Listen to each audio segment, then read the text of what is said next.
If you build an army of 100 lions, and their leader is a dog, in any fight, the lions will die like a dog.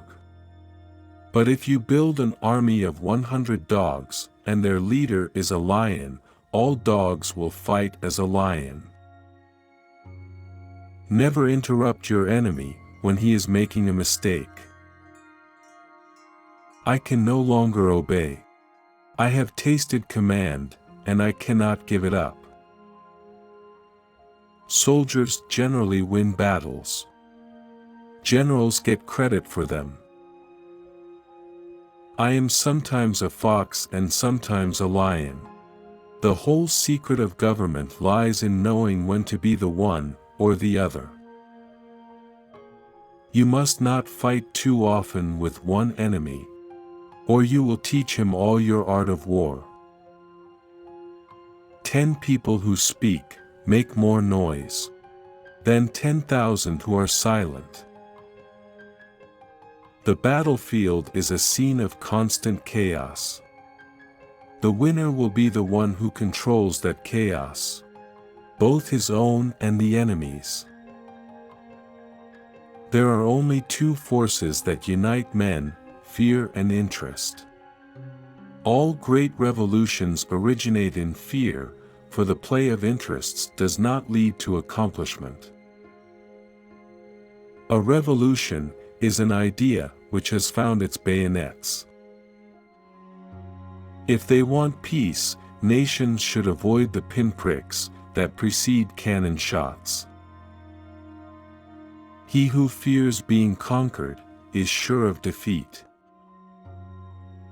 In order to govern, the question is not to follow out a more or less valid theory, but to build with whatever materials are at hand. The inevitable must be accepted and turned to advantage. Among those who dislike oppression, are many who like to oppress. A revolution can be neither made nor stopped.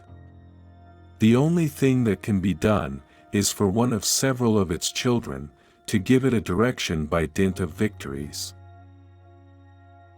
You must not fear death, my lads. Defy him, and you drive him into the enemy's ranks. I saw the crown of France laying on the ground, so I picked it up with my sword. The world is not ruined by the wickedness of the wicked, but by the weakness of the good. I base my calculation on the expectation that luck will be against me. On victory, you deserve beer. On defeat, you need it.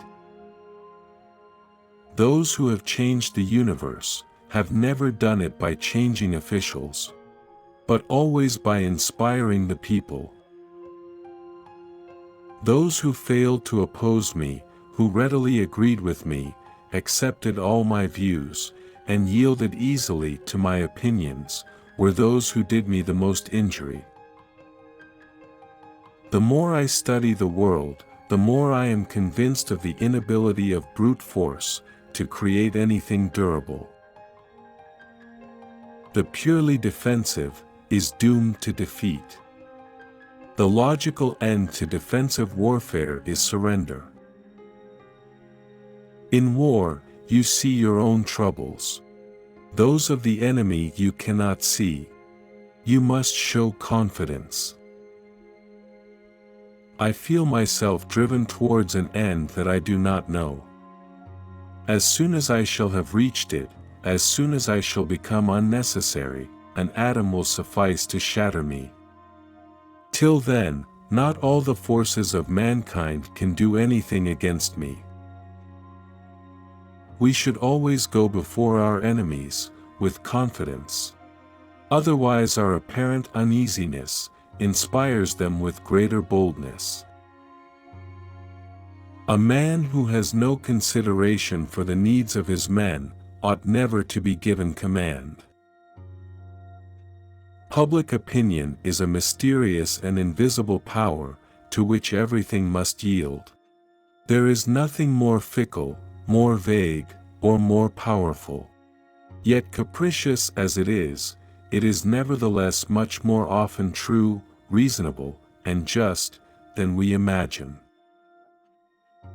In revolution, there are only two sorts of men: those who cause them, and those who profit by them. The greatest danger occurs at the moment of victory.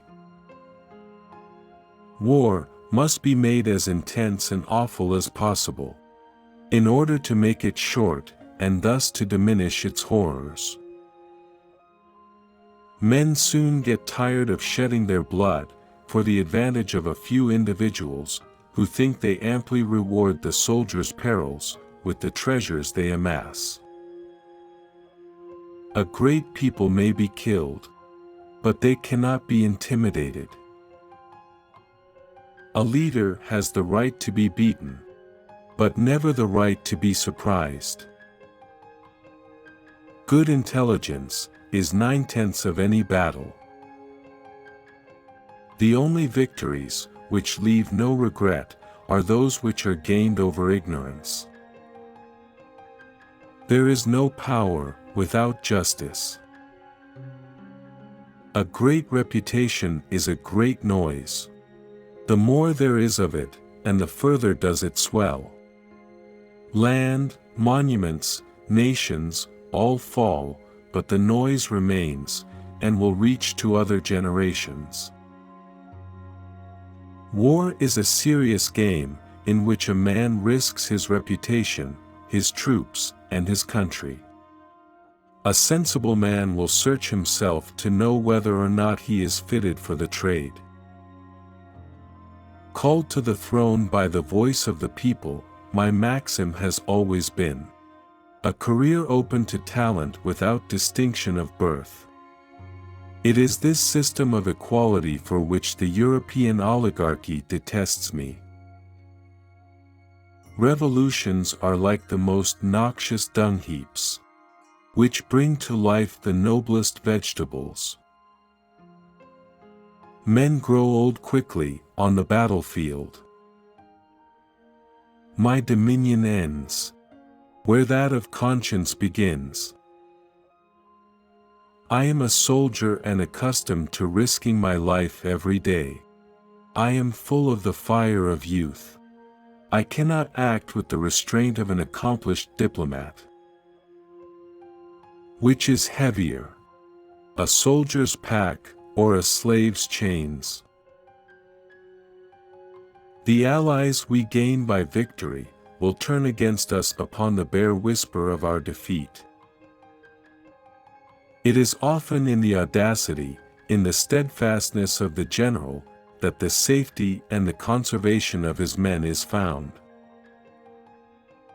Better to have a known enemy than a forced ally.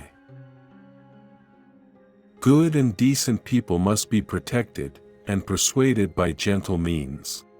But the rabble must be led by terror. One bad general does better than two good ones. The art of war is to gain time when your strength is inferior. He who cannot look over a battlefield with a dry eye causes the death of many men uselessly. I am conquered less by fortune than by the egotism and ingratitude of my companions in arms. I am the signet which marks the page where the revolution has been stopped. But when I die it will turn the page and resume its course.